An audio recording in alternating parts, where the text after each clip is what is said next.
suture is the horizontal mattress suture. Its configuration is horizontal as opposed to our vertical mattress. You can think of this as two simple sutures. So in some essence, it's a simple suture, it just saves you some time. It's important here that you stay close to the skin edge and you're the same distance on both sides. You'll take your bite on one side and then the other side,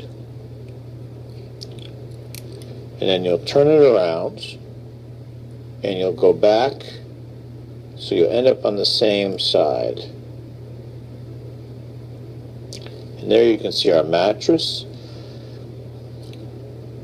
The advantage of this is speed compared to doing simple suture. It doesn't evert as effectively sometimes as a vertical mattress. Here you see the way I've placed it, it's everting nicely. So that's one example of a horizontal technique. A variant of this is the Figure8 suture. The Figure8 suture is the same distribution. You take your simple bite and your simple bite, but rather than turning the needle around, you move on and take your next simple bite and simple bite. What that does, when you tie this, it'll make a small little 8, and that's why it's called a Figure8 suture. The advantage of this again is speed. Instead of doing two simple sutures and tying two simple sutures, you'll see this sometimes in some deeper closures like fascial closures, because again you're grabbing a bunch of tissue to a bunch of tissue, and therefore it'll be more secure.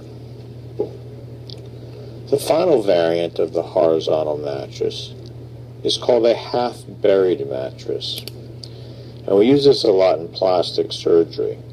If there's an area where you don't want suture holes, you can actually start your horizontal mattress on one side. On the opposite side, stay within the dermis in a horizontal fashion, in a subcuticular fashion. And then come back on the other side, again out like you would in a normal horizontal mattress. So effectively it's your horizontal mattress, but half of it is buried. Hence the name, the half buried horizontal mattress. And when you tie this here, it'll secure the skin, and you only have suture marks on one side. You'll see we'll do this at times when we have a hair bearing area and a non-hair bearing area, and we want to hide the suture marks.